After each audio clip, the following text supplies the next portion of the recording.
Friendo, Steve here. And Larson. And welcome back to Going In Raw, the only pro wrestling podcast you need to be listening to right here at youtube.com/Steve and Larson. Available wherever podcasts can be found, and of course, taped live at the Twitch, twitch.tv/Steve and Larson. We will be on Twitch a lot this week. We're going to be on YouTube a lot this week, Larson, because it is WrestleMania week, and there is so much wrestling. There's a lot going on.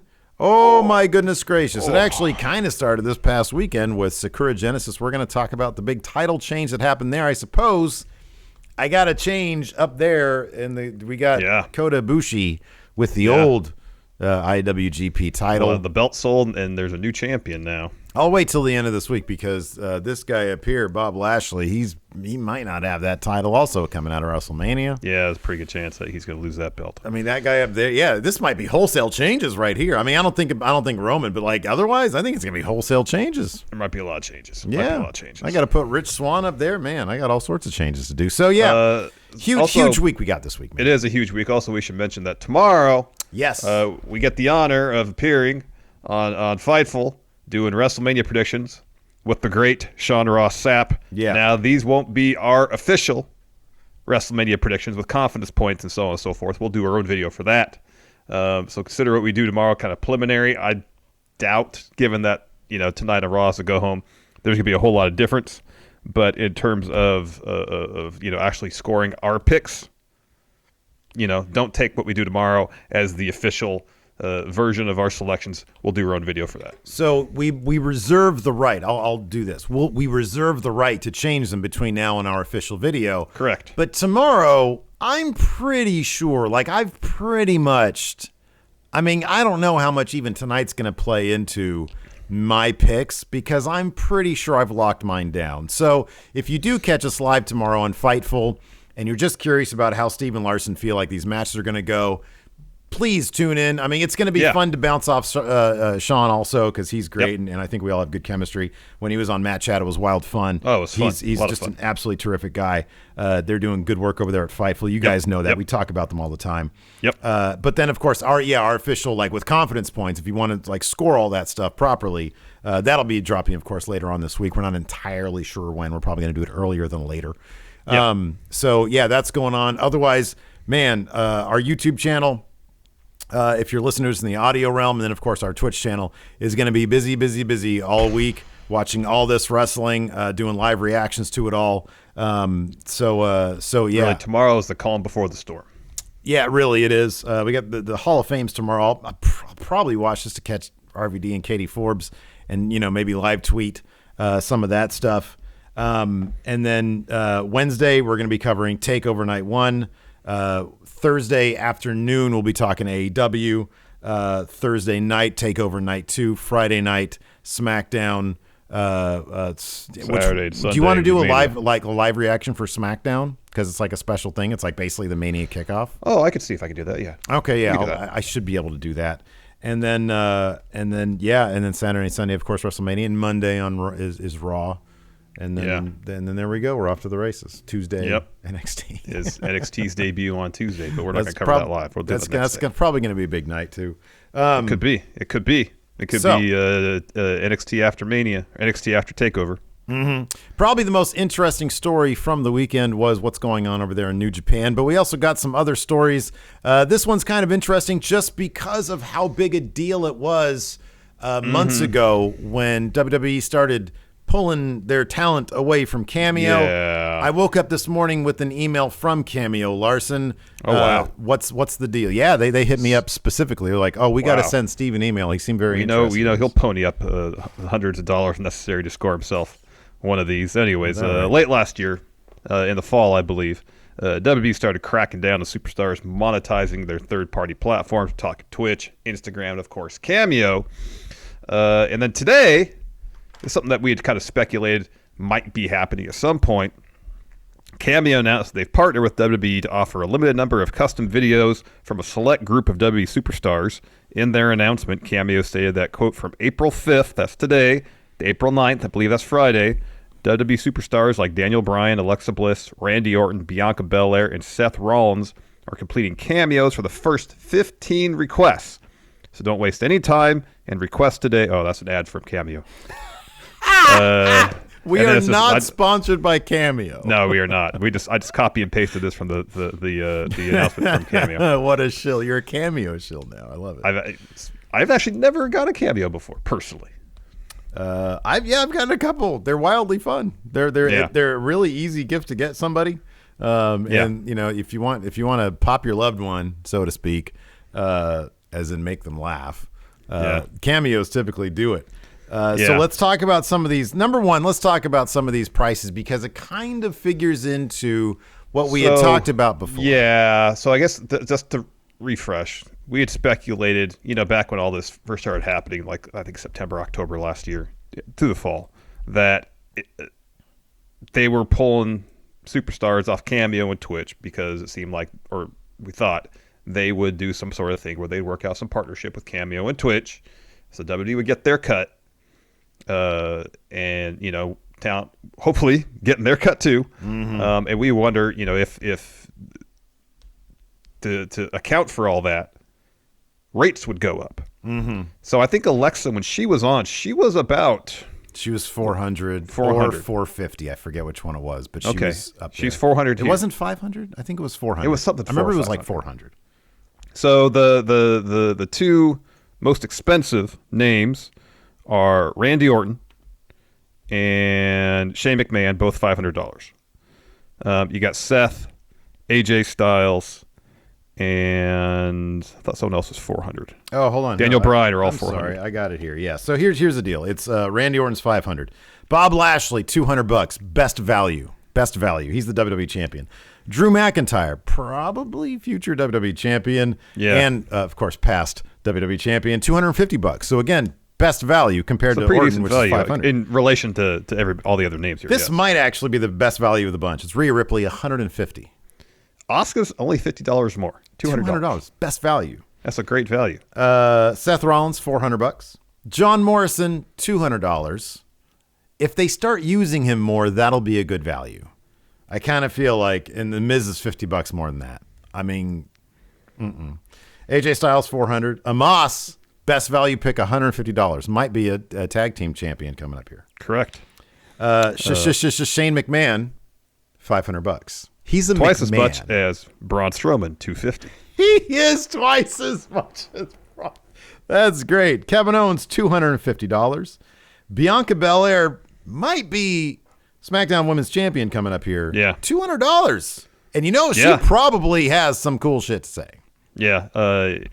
Each member of the New Day, Kofi, Big E, Xavier Woods, $250 each. Now, I forget how much Big E was for our side. I don't remember if the Friendos told us how much Big E was. I don't think it was $250. I don't think it was $250. Let's see here. The King of Swing, Cesaro, $200. Good value pick. Sheamus, another good value pick, only $50 more than that, $250. The current U.S. champion, Riddle, $200. Good value pick. We actually have a Riddle one, but it's like an NXT-based one. Rich got it for us. Yeah. Damian Priest, $150. Sami Zayn, $200. Daniel Bryan mentioned earlier, $400. Sami Zayn is doing my favorite work. Apollo Crews might be Intercontinental Champion soon. Mm-hmm. I wonder if Apollo Crews would do it in character, in his accent now. That's a good question. Yeah, Sami Zayn. I mean, that to me, that's like the best value of all these. $200 for Sami Zayn. And if you can request him to do it like his crazy conspiracy theory in character, Sami Zayn, that's got to be a deal right there. I mean, I would legit consider that for our SmackDown, to add it to Big E for our SmackDown one. The Big E one's so good. It's great. I know. So who on here, I mean, in terms of Raw, Kevin Owens, no, he's on SmackDown. Shane McMahon. So that's worst value.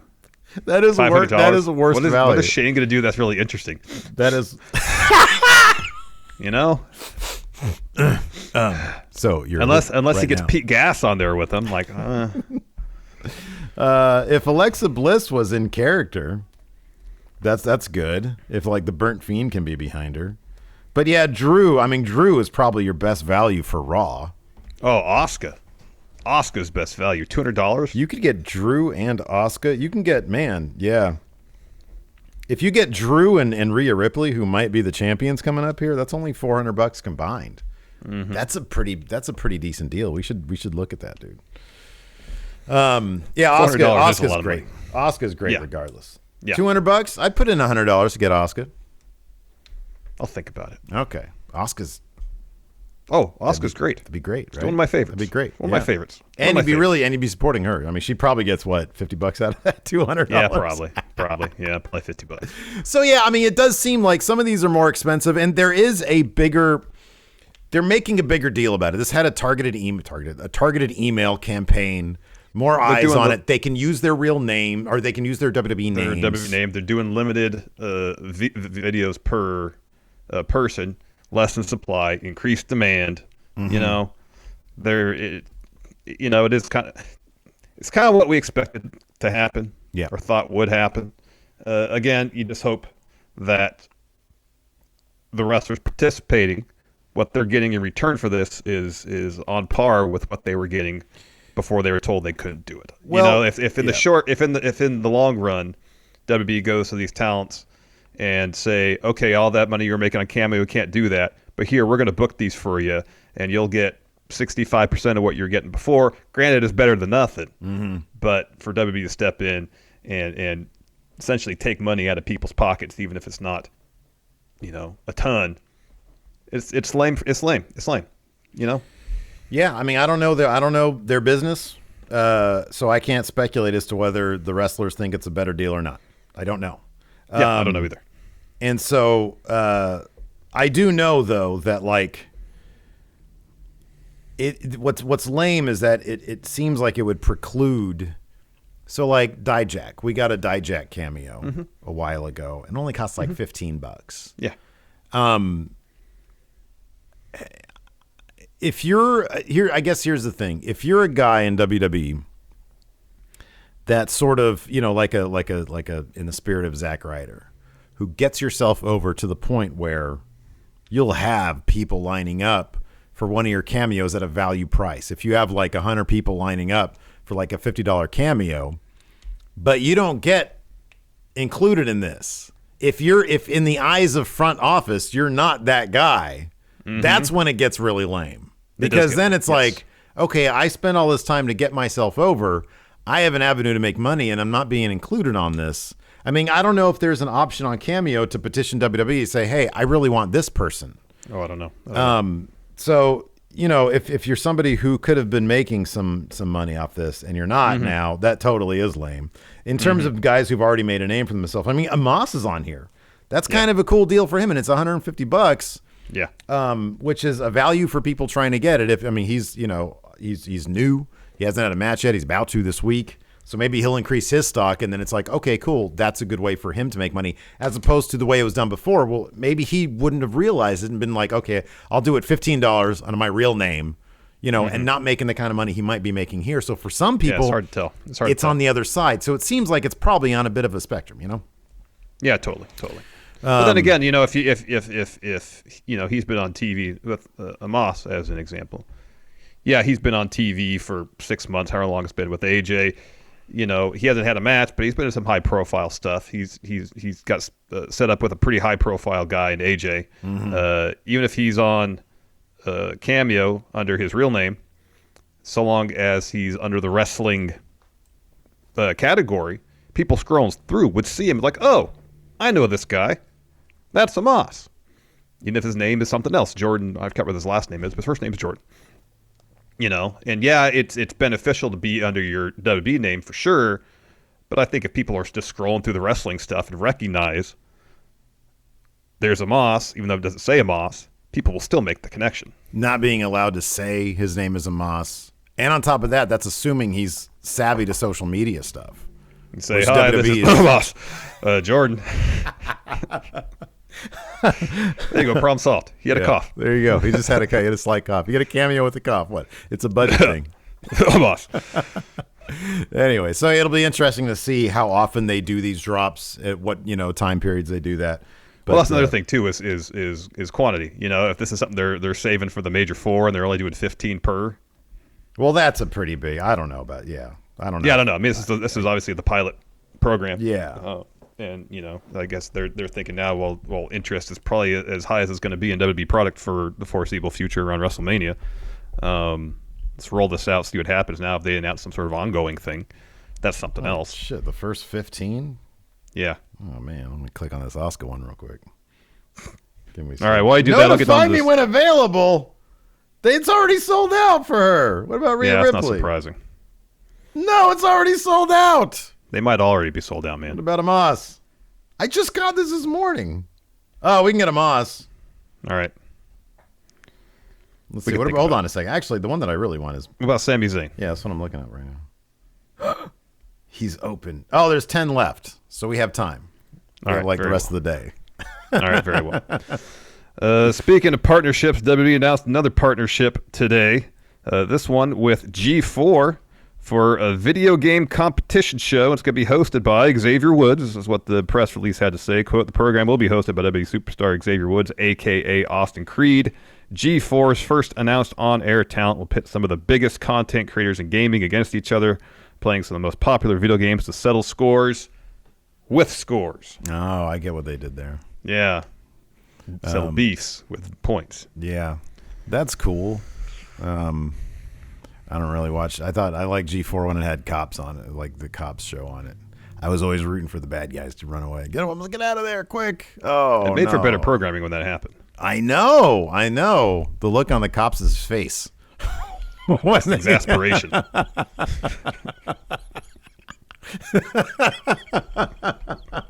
was always great. Oh, man. Oh, God. He's like 70 pounds overweight. He has to run now. Watching the chubby cops run was funny. Huffing and puffing like me on a run. Oh, my goodness. Oh, man. So we're going to get to Sakura Genesis. Well, first of all, that's cool. I know Xavier Woods. Yeah. He was trying to get that G4 job for a while. He got it. That's pretty exciting for him, and he's been pretty upfront about him planning for what he's going to do in his post-wrestling career. So that's pretty great. All right, before we continue, here's a word from the sponsor of today's show, ExpressVPN. So we all know the WWE Network has moved to Peacock, but the entire library of their content won't be available to us marks in the United States until like SummerSlam, and who knows if the entire thing will be available even then. What am I supposed to do, Larson? Buy old DVDs off eBay? Well, I mean, you could, Steve, but what if I told you there is a way to not only protect your online activity from the prying eyes of big tech who are constantly tracking and profiting off of you, but also to watch all those early episodes of Raw or like ECW Hardcore TV that are now all only available on the international version of the WWE Network? What? Give me what I want, Larson. How do I do that? Check out ExpressVPN, man. Joke's on you, sucker. I already did it. Oh, all right. Well, too sweet, me brother. See, ExpressVPN encrypts your data and reroutes it through a server location of your choice. There's over 90 countries to choose from. So every time you run out of stuff to watch, just fire up the ExpressVPN app on your laptop or smart TV, switch your country, and hit connect. Refresh the page, and a brand new selection of shows will be at your fingertips. Yeah, there's a reason why ExpressVPN is the #1 rated VPN provider by publishers like Wired, CNET, and of course, most importantly, Going In Raw. So be smart, guys. Protect your data and stop paying full price for streaming services while only getting access to a fraction of their content. Visit expressvpn.com/GIR right now and get 3 extra months of their service for free. That's expressvpn.com/GIR, expressvpn.com/GIR to learn more. Let's talk Sakura Genesis. You mentioned at the head of the show. Before we get to the results, the huge news out of it, of course, is that we have a new IWGP World Heavyweight Champion, Kota Ibushi. It wasn't a squash match because it wasn't short, but it was not terribly competitive. It was really Will long. Ospreay dominated for like 85% of it. It's a really long squash match. Kind of was. Kota Ibushi did not get a whole lot off. I mean, he hit his finish. He hit it once. Yeah. But before and after that, he didn't get a whole lot in. No, he tried like a really great-looking Poison Rana and Will Ospreay, as he tends to do. He just sort of flips They did out that of same it. spot they did a couple years back, essentially. Right, yeah. So we'll talk about that in a second, but during the post-show press conference, Will Ospreay called out one Phil Brooks. You might know him better as CM Punk. These transcripts come to you via our friends over at Wrestle Talk. He said, before I was the IWGP World Heavyweight Champion, a man who sparked a whole industry of getting the wrestling world interested in, named CM Punk, was interested in facing Will Ospreay. Well, now I have the biggest prize in pro wrestling. So if you really are wanting to prove yourself that you're the best in the world, come over to here, points at the title, and come and take this. So he seems really, I mean, CM Punk had mentioned, Will Ospreay's name before, obviously, like you mentioned. Yeah. So first of all, it's highly unlikely it's going to happen. But as we saw the post-main event angle, Ospreay's got Shingo Takagi got all sorts at the next show. Yeah. And then Okada at Wrestle Grand Slam. And then the show after that's Dominion. That's essentially New Japan SummerSlam. Next to Wrestle Kingdom, that's their top show for the year. So if you got Okada at Wrestle Grand Slam, I think Okada's still dealing with a back injury. Ospreay will probably beat Takagi. I'm really rooting for Takagi because he's like my favorite thing in New Japan right now. Absolutely, 100%, yeah. He'll get his win over Okada. Who are they going to book Ospreay against at Dominion? Is it going to be Ibushi again in the rematch? I don't know why Ibushi lost this in the first place. Well, that's another question. I don't know why he lost it either. Okay, so let's back up before we answer. He just had that new title made for him. Before we answer that question, let's talk about this. What are they doing over there? I don't know. Even if, here's the thing. You and I don't ask for much. We just ask for a little bit of logic in our storytelling. And we appreciate it when you can take a look at something that happens like here at Sakura Genesis, title change. And you can go back to something like Wrestle Kingdom and say, oh, I see the steps to this being laid out. I just don't see, he lost to Okada at Wrestle Kingdom. You would have thought that would have been like a pretty big stepping stone for him to get the win there. I mean, honestly, I was thinking to myself at the time, I'm pretty sure I went with Okada winning there and Tanahashi winning. No, I think I went with Great Okan winning. And you did, and Ospreay winning at Wrestle Kingdom. I had both those guys winning at Wrestle Kingdom. And you had Jeff Cobb winning too. I had them sweeping everything? Mm-hmm. You had Tanahashi I don't winning. think Tanahashi winning, but you had Ospreay winning and you had Cobb winning. Yeah, because that would have made sense because I know they love Ospreay. They love Ospreay. Yeah. And he is a terrific wrestler. This match was not his best, and it was not Ibushi's best. It was kind of slow and plodding. It didn't need to be as long as it was.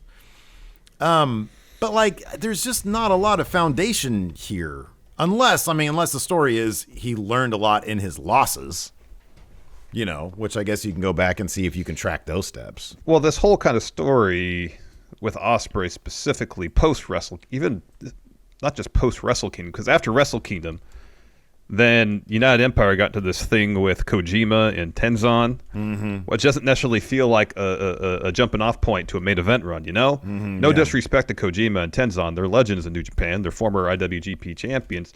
They're on the downside of their careers. Like Kojima had a hell of a match against Ospreay. Yeah. It was great. Yeah. They could still go.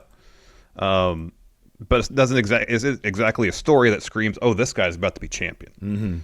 And then the thing with B. Priestley after the finals for New Japan Cup, that came out of nowhere. It just feels like everything, kind of New Japan Cup going forward, feels like 6 months of story jammed into 3 weeks. Yeah. It's like they're trying to really push the story along and making Ospreay into this huge heel. And a lot of it just feels forced. It doesn't feel organic. It feels rushed.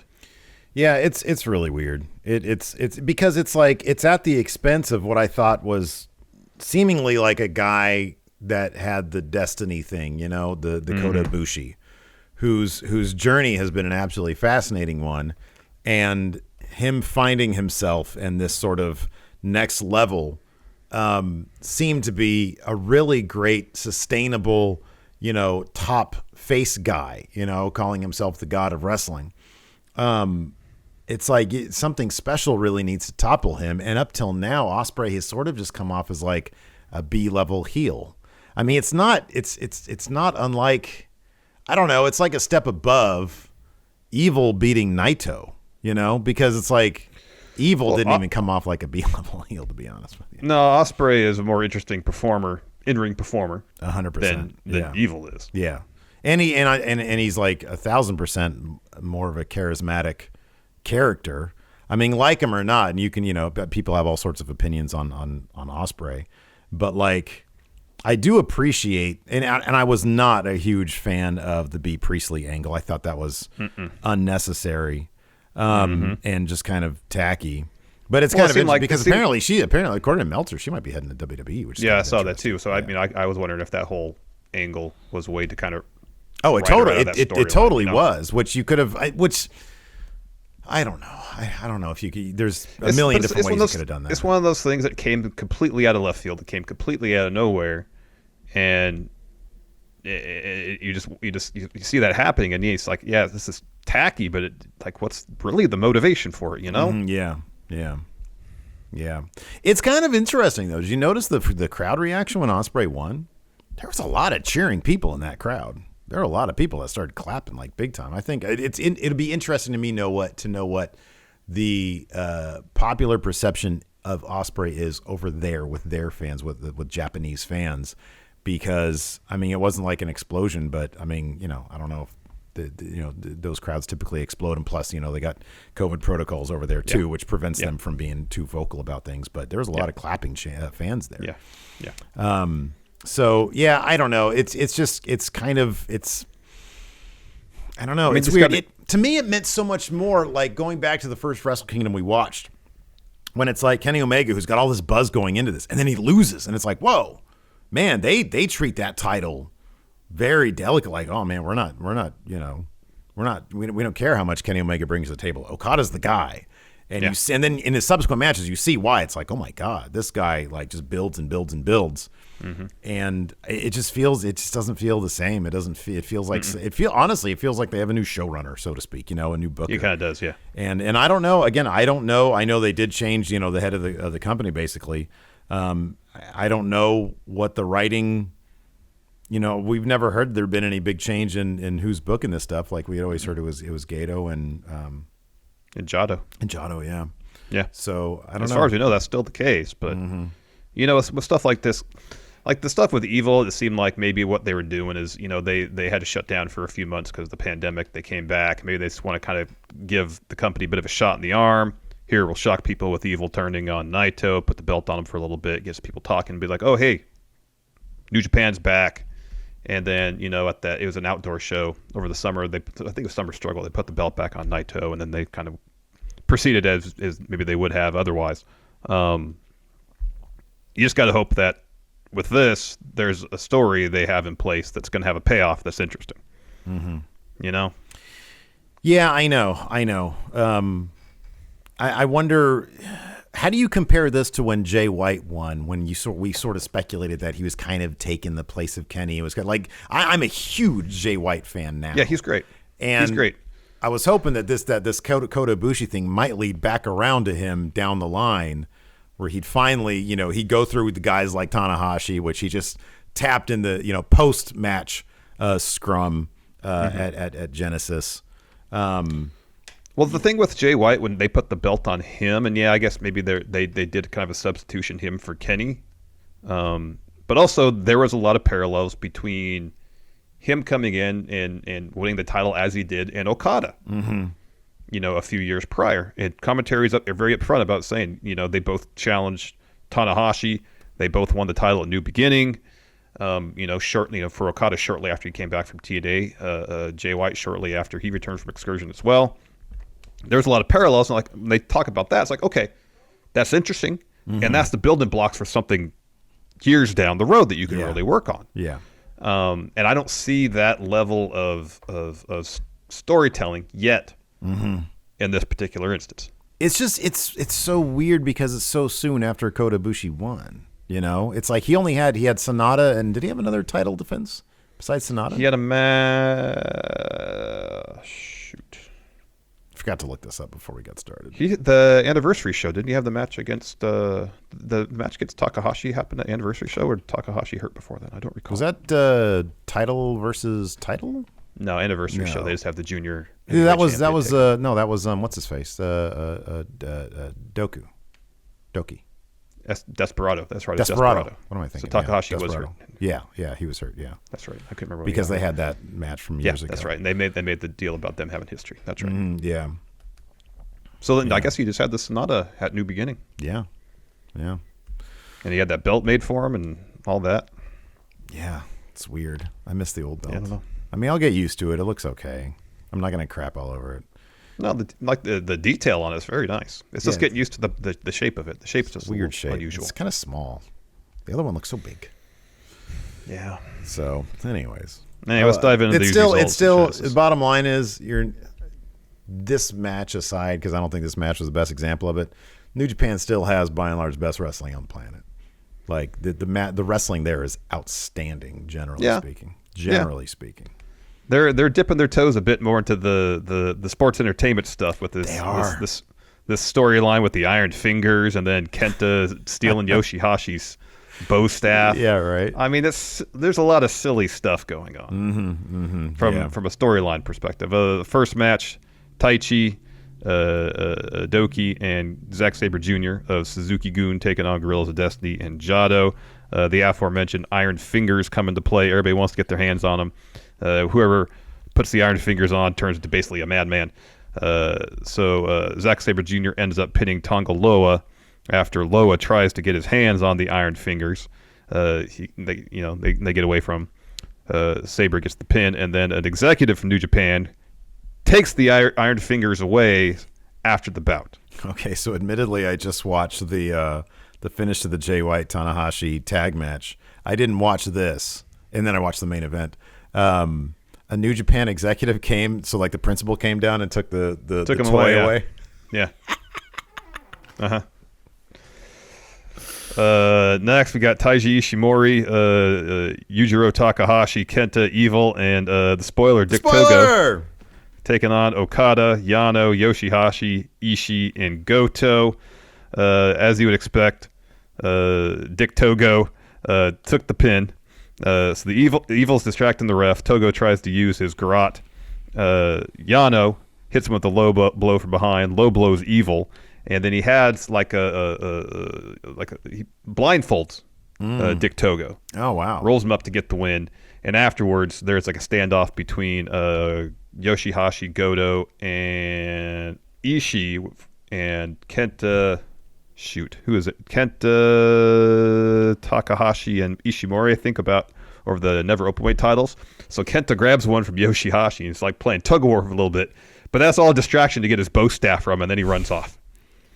Okay, so two matches with silliness in it. What about this next one? You had the Great Empire, the Empire. Today. The United Empire, sorry, Jeff Cobb. So... when did So X, the mystery partner, X. is revealed as Aaron Hanare. He ended up getting the win, pinning Sonata after Jeff Cobb hit a tour of the islands, and then the Empire today after the match destroyed Naito's knee with a chair. Then we get Bullet Club, Jay White and Bad Luck Fale taking on Hiroshi Tanahashi and Kojima. Tanahashi pins Fale after high fly flow. White tries to attack Tanahashi after the match. Instead, Go Ace puts him in the cloverleaf. Jay taps. Tanahashi grabs the mic and starts teasing Jay White about tapping out to the cloverleaf because Jay White has a shirt. It's like TTO Tanahashi tap out. Get me in. Jay White needs to take that title off of Never title off of Tanahashi, and he'll be my world champion. There you go. For the junior heavyweight tag team titles, Roppongi 3K. Yo is back from torn ACL, I believe. They defeated El Desperado and Kanemaru. So we got new tag champs. Yo's new finish is the similar move to Dawkins, that kind of double underhook spinning neck breaker thing. I saw that. Yeah. I watched that. Yeah. And afterwards, Yo drops a promo, more or less saying, "Hey, it's good to be back." He's just not content to be tag champ, though. He's going after that junior heavyweight tag title too. And we get our main event, Ospreay versus Kota Ibushi. not as dynamic as matches we've seen between them in the past. Ospreay ends up getting the win with Hidden Blade, Stormbreaker. Like I said, it didn't feel like a terribly competitive match. Mm-hmm. Afterwards, Cobb hits Ibushi with Tour of the Islands, and then Ospreay is just yelling, God is dead. And he gets on the mic, tells trainers to get Ibushi out of there so they can celebrate. He says, look what I've done. Me, a mere mortal, a mere man. Look what I just did to God. He says, I've done a lot of bad things in my past. I'm not a good guy. I do what I want. We, United Empire, today, do what they want because they have the power. Says the story isn't complete, though, tells Okada. Okada should have killed him when he had the chance. He's looking for payback, what happened at Wrestle Kingdom.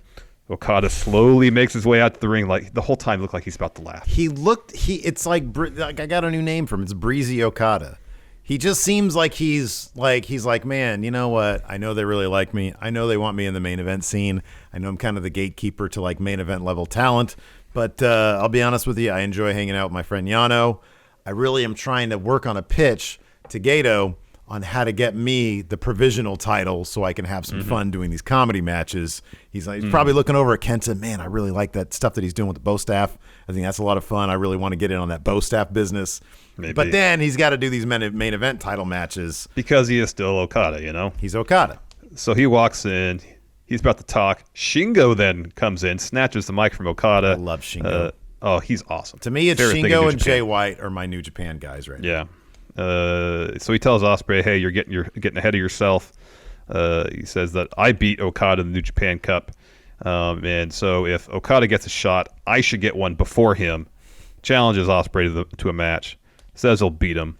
And then Okada gets first crack at the title after that match. He drops the mic. Okada goes to picks it up slowly. He's like just making sure nobody's gonna do anything over here. Yeah. And then he pops the crowd. He gets the mic, and instead of getting on it, he hands it over to Will. It's pretty great. And then Will says, "First Shingo, and then I'm coming for you, Okada." Yeah. So yeah. I mean, look, they're gonna be really good matches. Shingo doesn't put on bad matches. Okada doesn't. I mean, Ibushi doesn't either. But this match just kind of felt long and plodding a little bit, but maybe it wasn't. It didn't feel like there was a whole lot of drama. Yeah, right. Yeah. For whatever reason. One last little bit of news before we get to our Raw preview. Steve, I don't know if you're an Ozzy Osbourne fan, but according to the Wrestling Observer, Ozzy is going to the WWE Hall of Fame as part of the 2021 class. He has made several appearances with the company, perhaps most famously WrestleMania 2, where he, along with Captain Lou Albano, joined the British Bulldogs ringside for their tag team title win at that show. So this has already been taped, right? Like this already happened, right? Yeah. Okay. Yeah. All right. Yeah, I don't care. I mean, that's cool. Ozzy, I'm not huge on animal abuse. I don't like him, biting heads off things. But I think my understanding is that wasn't something he was doing on purpose. Wait, what? My understanding is like people were throwing stuff on stage and he thought it was funny, and what he picked up was a bat and bit the head off of. He just picked up a bat and accidentally bit its head off? That's the story I heard. Okay. That's interesting. I could be wrong about that. I mean, I don't know. How do you pick up something maybe it's the heat of the moment. I don't know. Well, Anyways. I think for a large stretch of his life, he was on various substances as well. That's a good point. Yeah, I like Ozzy well enough. There you go. Muted Mayday. He thought it was a rubber bat. People were throwing stuff. Really? You thought it was a rubber bat? Yeah. Why would somebody throw like a real bat? Right? Yeah, it doesn't make any sense. Okay. All right. Well, then he's redeemed in my eyes, I guess. I like Ozzy well enough. I respect Ozzy's career more than know what he's all about. Mm-hmm. I watched my fair share of. The Osbournes. Yes, that. I mean, he seems like a funny enough dude. I don't know. Whatever. I don't really care. I know. I really don't care. It's a celebrity stuff. I pop more for Shatner because Star Trek's my jam.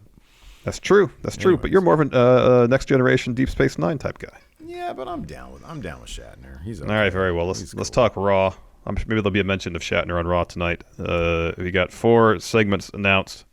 First, Drew McIntyre looks to overcome obstacle of King Corbin before WrestleMania. Oh, see, I remember this too. Like maybe somebody has the excuse for this one. He bit the head off a pigeon.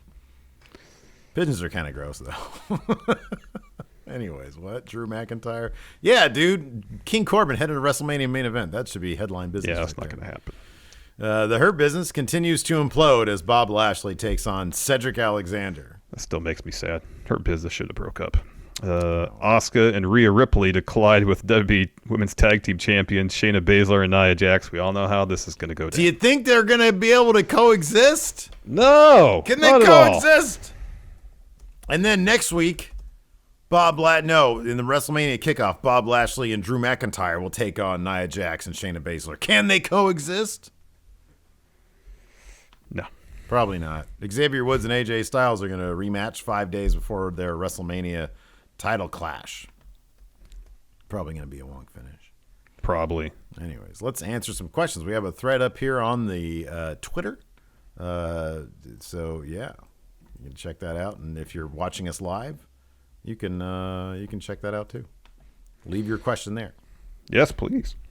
Juan Guerrero Jr., Mr. Triple Mania himself, asks this. If Ospreay holds the title until January, who should he face at Wrestle Kingdom? CM Punk. Oh man, what a great answer. I'm gonna say you transition him to a face, and no. Keep him heel, and Chris Jericho for the title. All right. Yeah. All right. Patrick Sparks, what are dream feuds for Andrade? Each of the big promotions he could do. Who are lesser known indie wrestlers you would like to see matches with? Nick Gage. He's not a lesser known indie wrestler. He's a very well known indie wrestler, but maybe lesser well known in the mainstream space. I'll say again, not lesser known indie wrestler because he's the MLW champion. Jacob Fatu. Man. I'm going to do my damn to start watching that on a weekly basis, man. Him and Tankman had a match, apparently at their latest show. I saw some of the gifts. It looked really good. Oh, man, I got to check that out. Their presentation is top notch. It is like one of my favorite presentations in pro wrestling right now. I need to make time. And again, their shows are only an hour a week. Fusion's only an hour a week. Yeah, there's so much to watch, though. I know. The Undead Commissioner Ulysses, what's the one booking decision WWE can't afford to miss on across all their shows this week? What's the one storyline they can't screw up?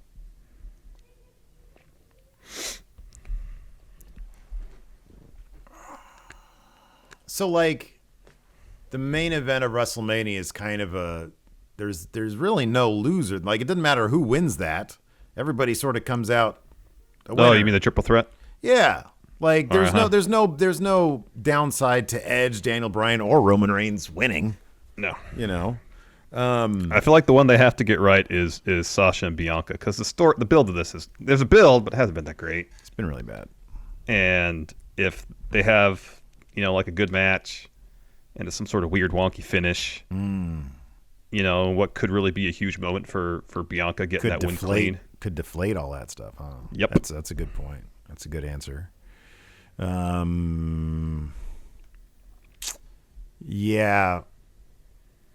I don't know. Also, Braun cannot lose to Shane McMahon. I feel like if he does, there's something weird going on with Braun. It's my contract year. They don't want to. Oh, yeah. If he loses to Shane, you hear about him getting released or something. Exactly. Nick, with WrestleMania considered as a season finale for WWE, power rank 5 things that need to change. For both main roster and NXT after Mania. Okay, so after WrestleMania, I feel like NXT. I'm trying to think what needs to change about NXT to make that. I think that NXT needs to be considered. It's got its own night. It needs to be considered a true third brand. I need to believe that like Vince McMahon can't just sort of pluck these people out. There needs to be a reason and a proper send off for when they go to main roster. There needs to be. Well, that's the thing too. I think you have to get the idea of your head that NXT is developmental and Raw and SmackDown are main roster. If you want to be seen as a third brand on par with Raw and SmackDown, you have to dispel yourself from the notion that NXT is not part of the main roster. The momentum, the momentum that they had with Survivor Series when they were considered Man, they pissed that away. They pissed it away. They really had an opportunity to establish themselves as a proper brand unto themselves that can compete at all levels with the main roster. So yeah, I feel like they need to be not considered developmental. Yeah, that's good. I feel like they gotta if the Raw and SmackDown after Mania are their respective season premieres of those shows, find a way to generate some real excitement. And I know for a while it was debuts, bring up someone from NXT, have someone come back, huge returns, huge call-ups, shuffle the rosters around a little bit, something. They got to find some way to generate some excitement and buzz on those first 2 episodes after Mania. I know last year circumstances were unusual so soon after the pandemic began, so they didn't, they couldn't really do that per se last year. But, try to find a way to do it this year. The biggest thing I could think of that they could do, number one, if they had,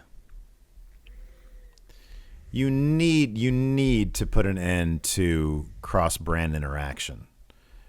The draft should be conducted once every 3 years, and not every year. Not every year. Or if you're gonna do it every year, then have keepers. Raw and SmackDown get to keep 5 or 10 people. Yeah, and do it right after Survivor Series if you're gonna do it that way. I think there are just some things that they can use that are just so obvious, and it's weird that they don't do them. That need to do a tournament to determine the next number one contender. Yeah, Add Bring some back King of stakes the Ring to stuff. The thing is, you can't even do that though, can you? Because then look what happens with King of the Ring. Well, because you end up with King Corbin. Well, part of the thing is, it's never been tied to a title shot. You're right. Yeah, I think that they should have their own. They should do King of the Ring. Just do King of the Ring correctly, not use it But that's the way it's always been. Is just they would spin off whoever wins into a cheesy king gimmick, and either they'd thrive or it'd be crap. More often than not, they'd be crap. It's but crap, then sometimes you get like King Booker, who was awesome. Anthony Tobias, who should Edge feud with next after this weekend? And Anthony says, my money is on Seth Rollins for what he did to him back during the Authority storyline. That's true. He did stomp him. They're not going to reference that, though. Well, they could. I don't think they're going to do that. I don't know. It depends on where. I mean, if Edge continues to be the rated R superstar, I mean, don't you put him against you know what I would do? Edge versus Kevin Owens. That's what I would do. I would do Edge versus Kevin Owens. I don't know who comes out on top because I don't know if you want to job out Edge to Kevin Owens, what you should do, because Kevin Owens is great. Yeah. Blake Elizondo, who are some other Forbidden Door guests you want the next Broken Skull sessions, and why is the answer CM Punk? Whoa. That's a great answer. Get if we're talking Forbidden Door, Kenny. Get Kenny Omega on there. Wow. That's good. That's good. Get the Young Bucks on there. Cody. What about from New Japan?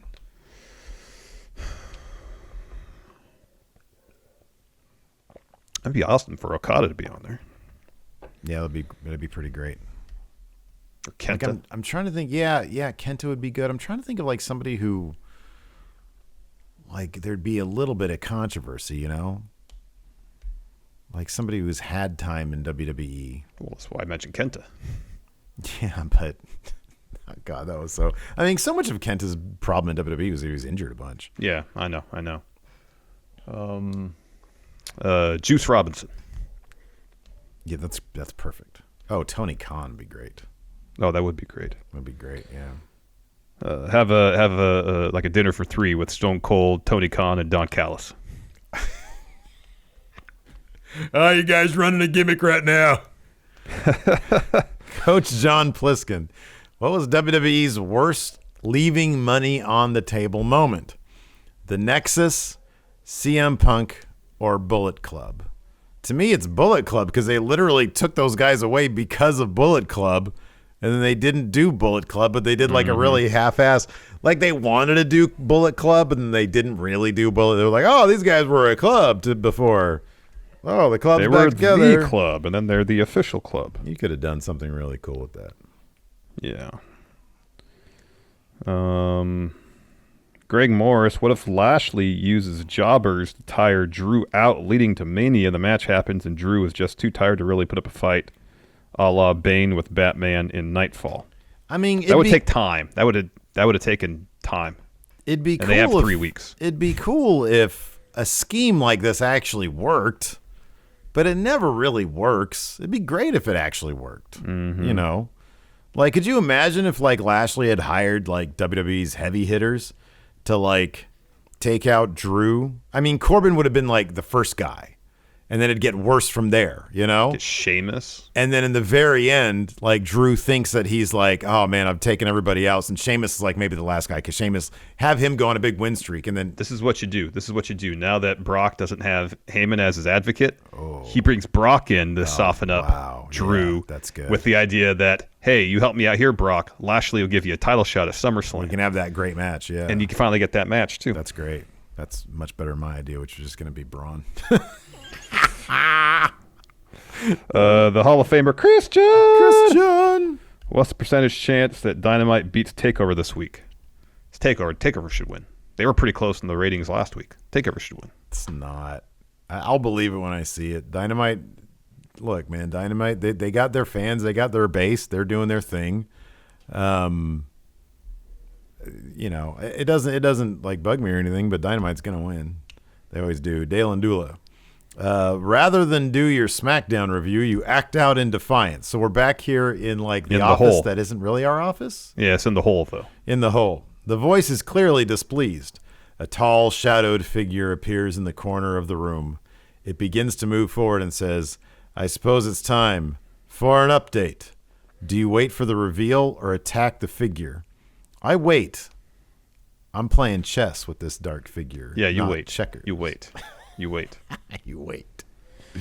Nast settled discussion in the Going in Raw Discord. If WWE were to build a physical Hall of Fame, which city should it be in? We have a WWE. I guess so. WWE's home of New York City, WWE's headquarters of Stamford, or alongside WWE's Performance Center in Orlando. I think you do it in Orlando because a lot of tourists already come to Orlando for all the theme parks there. Yeah. Make it a stop. Yeah. It's probably be cheaper to build it there than it would be in New York. Yeah, they already have a lot of their stuff there. But then the thing is in Connecticut. What, the archive? Yeah. You ship stuff.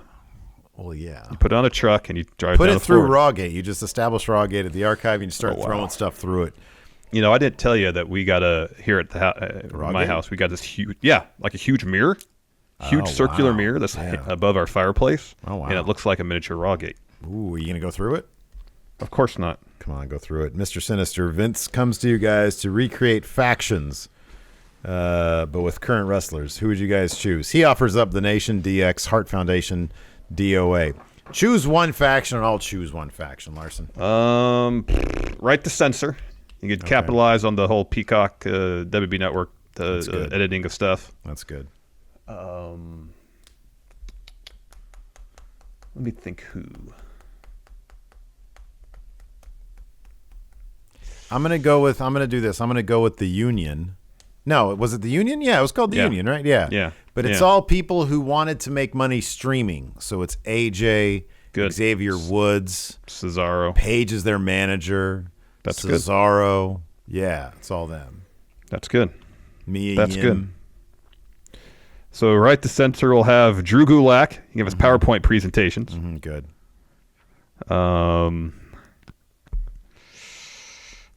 Yeah, I don't really want to do that. Who else? Ricochet. He's not doing anything else. Mm-hmm. Yeah, true. That's a good one. Let's see here. Maybe Dana Brooke. Yeah. Bo Dallas. Okay, that's good. Yeah, Bo Dallas needs to do something. He needs to do something. Yeah, he's not doing anything. Let's see here. Tom Talks Rubbish. Thoughts on Ross from Cultaholic stopping doing WTF moments? I think that they need to do what's ever best for their business. Mm-hmm. I think that Ross, like I watched the one where he announced it, and Same. I mean, the bottom line is like the ratings for a WWE product are not great. And so I think like it's not a reflection. He does amazing work. I love WTF moments. I really do. Same. And I just hope that he doesn't take it personally that the numbers are dropping just because interest in mainstream wrestling is dropping. Yep. And it's like if WWE was doing 5 million a week, WTF moments would start doing better. Our product would do better, you know? So I know it looked like he took it hard. I hope, and I think that a lot of people are giving a lot of love on social media. Yes. And so I think I saw that in the latest episode of WTF. He seemed to be happy about that. So I hope that, he's just a wonderful human being who... Ross is great. He's just absolutely terrific. Love them. And I love that Cultaholic did a 5-hour plus video ranking every WrestleMania match. That's insane. And everybody should check that out. They did great work over there. I do take issue, though. With what they consider the worst match in WrestleMania history. Which was? Hogan versus Yokozuna at WrestleMania 9. Their logic is totally sound, but nothing in the history of WrestleMania is worse than Lawler versus Cole. Nothing. Where did that one rank? Low. I think it might have been like the next one. I forget. I sort of scrubbed a little bit, but yeah, I was curious what the worst one was. I mean, Lawler and Cole is obviously like just in a bubble. Worse. It's horrible. Given the circumstances of Hogan winning that title from Yokozuna, you could definitely make the case for that being the case is 100% makeable. But number one thing about Hogan versus and the idea of the Cultaholic thing too is that it spurs great debate like this. From top minds of the industry. Also us. We're going to end on this conversation. But when Hogan won that title, that crowd popped. Crowd popped. It popped. There's no debate. It popped. No, I'm not them popping. I know. I watched it. I saw it happen. Yeah. Popped huge. Do you know what they ranked number one? I do, but I don't want to spoil it. I want people to go see it. Tell me when we're done. We'll talk about it when we're done. Creatures gifting a sub to AC9087. Thank you so much, Creatures. Thank you very much. That's going to do it for us today. Twitch chat, stick around. We'll answer some of your questions. We'll chat for a little bit. Thanks, everybody, for tuning in. We definitely appreciate it. Till next time, we'll talk to you later. Goodbye.